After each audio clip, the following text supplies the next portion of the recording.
What's up, Taiwan? I'm Eric Gao, bringing you the latest news from here in Taipei. Medical and emergency professionals and members of the public have taken part in a large-scale disaster preparedness exercise in New Taipei City, attended by government officials who are keen to get Taiwan better prepared for possible disasters. Louise Watt was there. This school in New Taipei City is, for the next few hours, being reimagined as a disaster area in rural Taiwan. That's to help train Taiwanese in how to better respond to natural disasters or a Chinese invasion. The exercise is run by Taiwanese and US non-profits and simulates an explosion.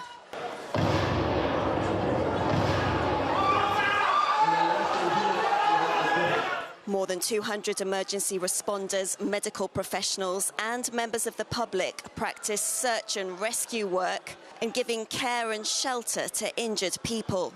Given threats from China to one day seize control of Taiwan, President Lai Ching-te's government has placed more emphasis on civil defense. His second-in-command was at the event to show her support. 我们会透过这个委员会的设置，来跟社会做更紧密的连结，让我们所有的国人都能够获得该有的资源，也都能够获得该有的训练跟教育，让大家知道，当灾难发生的时候，我们该怎么保护自己，我们该怎么保护我们的家人。 In recent years, there's been rising interest in civil defense training among Taiwanese. Taiwan is boosting its military in response to China, but there's a recognition that it needs to do more to train not just its soldiers, but also its citizens in what to do in worst-case scenarios. Justin Wu and Louise Watt in New Taipei City for TaiwanPlus. Taiwan's Coast Guard has rescued a Chinese man at sea in the second such incident since June. The man was found on a rubber boat about 100 meters away from New Taipei City's shores. He said he was in debt in China and wanted to start a new life in Taiwan. The Coast Guard sent him to the hospital for extreme dehydration. In June, another Chinese man reached the waters near Taipei's northern Danshui district on a speedboat. Both incidents have raised security concerns among officials. Taiwan says 4 Chinese Coast Guard vessels entered restricted waters near the outlying islands of Jingmen. 你违反台湾地区与大陆地区人民关系条例，进入我国境限制水域，你的行动已经影响我国海域秩序及安全，请立即转向，尽速离开。 The Taiwan Coast Guard said it immediately dispatched its own boats in response to the incident on Friday morning and ordered the Chinese vessels to leave. The Chinese ships left more than 2 hours later. Chinese ships have entered waters surrounding the outlying islands dozens of times this year. Taiwan's Coast Guard says such actions harm relations between the two sides. A government investigation of housing units around universities here in Taiwan found that over half of the contracts that they inspected did not meet legal standards. Officials and community foundations are now warning students about these predatory lease agreements. Wesley Lewis reports. It's the start of a new semester, and for many university students who couldn't get an on-campus dorm, the next option is to find a place to live around school. Some students say they pay close attention to the housing contracts, so they know what they're agreeing to.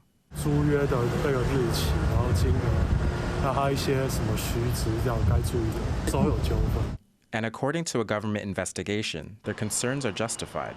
The Consumer Protection Office inspected 100 housing contracts near universities across Taiwan and found that over half of them failed to meet legal standards. 比较严重的违规项目是房东并没有把特别重要的这个应记载事项记载上去，担心我们这些大学生、这些房客会因为在这个租赁契约终了之后，房东会额外去从这个押租机中去扣除一些不该去扣除的费用。 The government investigators found that many of the predatory leases lacked satisfactory rental review provisions, procedures on how to settle fees after the contract has ended, and general tenant obligations. Among the violators were major real estate companies like Master Real Estate and Xingyi Realty. And community foundations say there are other things tenants should keep an eye out for. 电费以前可能是用1度电多少钱来做收费，7月15号以后的签了合约，电费的收取是必须符合台电的电费账单的，所以这个部分可能也要去特别留意。The government investigation highlighted how widespread predatory contracts are around college campuses. But until officials find a way to put an end to them, students will continue to bear the brunt of this housing issue. John Su and Wesley Lewis for TaiwanPlus. The leaders of the U.S. and Britain have reaffirmed their support for Ukraine, but they did not lift restrictions on how Kyiv can use their weapons. British Prime Minister Sir Keir Starmer traveled to Washington for talks with U.S. President Joe Biden. Starmer was expected to push the U.S. president to allow Ukraine to use long-range missiles to hit targets inside Russia. Ukraine says that is the only way to bring an end to the war. But there are fears that it could escalate the conflict. Russia had said that such a move would amount to NATO entering the war. Venezuela has summoned the Spanish ambassador in a deepening diplomatic spat over the results of Venezuela's contested presidential election. Current President Nicolas Maduro was declared the winner of the July election, which has been disputed by global leaders. Opposition candidate Edmundo Gonzalez fled the South American country earlier this week and was granted asylum in Spain. Spanish lawmakers voted to recognize him as the winner of the election. Venezuela has recalled their nation's ambassador to Spain over the dispute and called for an immediate halt to diplomatic, commercial, and consular relations with Spain. The World Health Organization has approved the first vaccine for Mpox. It's a major development in efforts to contain the spread of the disease, which has badly hit the Democratic Republic of Congo and several of its African neighbors. Over 20,000 cases and 500 deaths from Mpox have been recorded so far this year.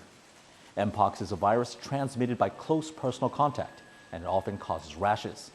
While it mostly clears up on its own, it can be fatal to children and older people.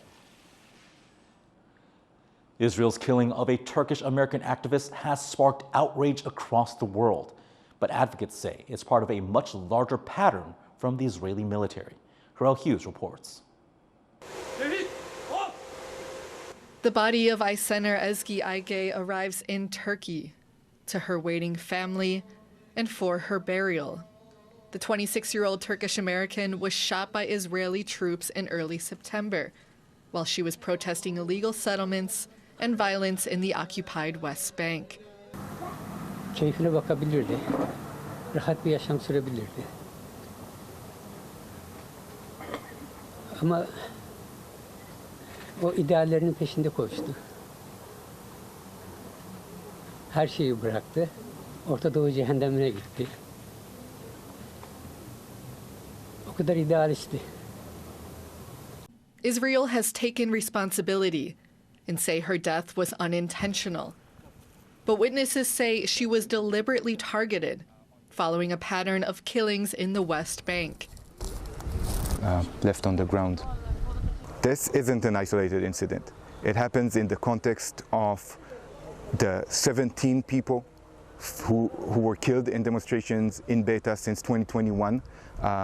We have heard nothing about them because they're not Americans. You know, it was an intentional killing. They shot her in the head intentionally, and it was a shot to kill. And we need accountability for this and for many other similar crimes.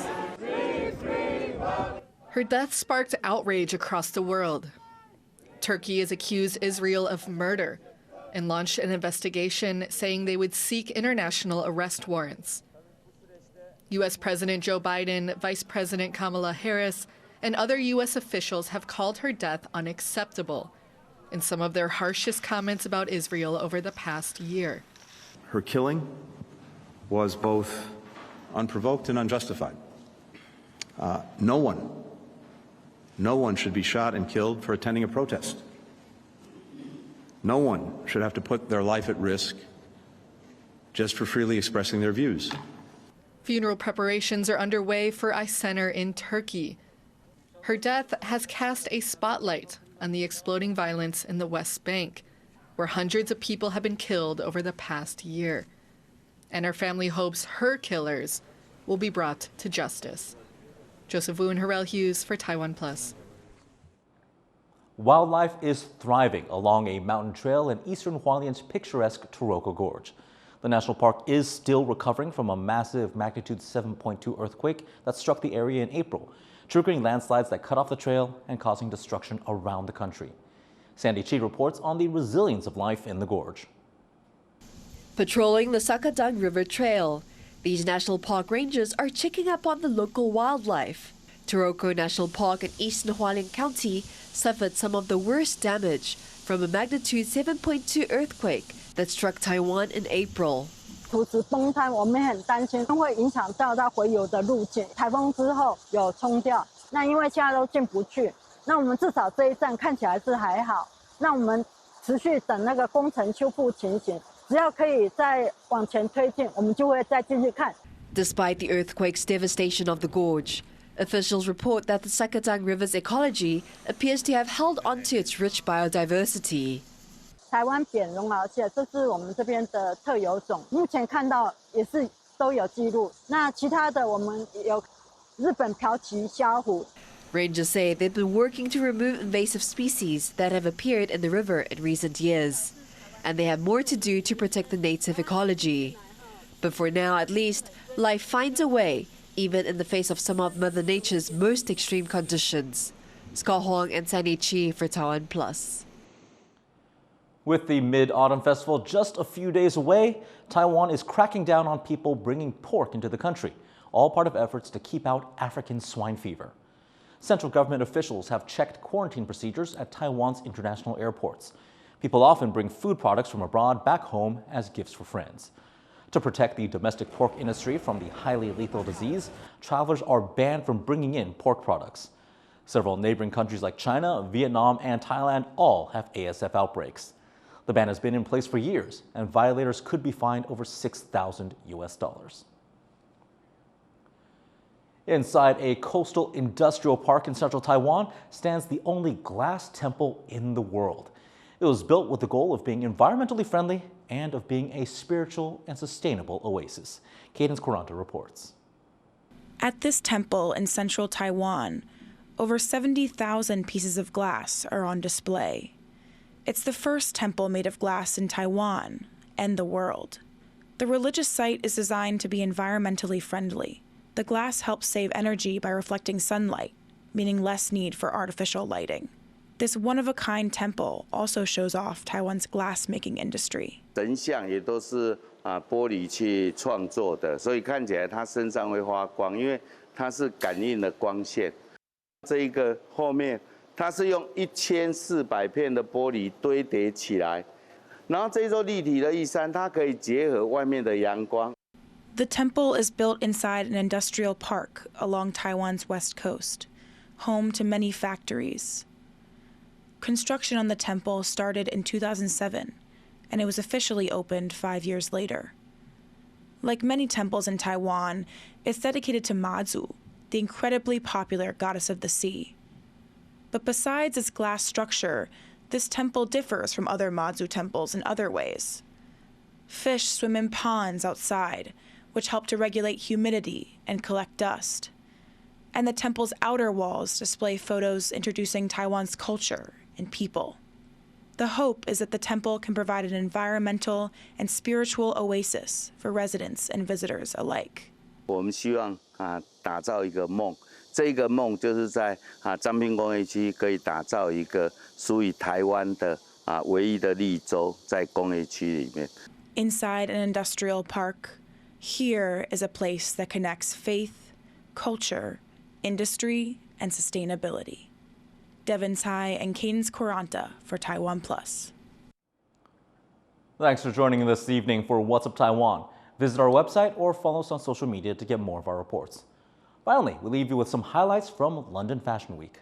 I'm Eric Al, and enjoy the rest of your weekend.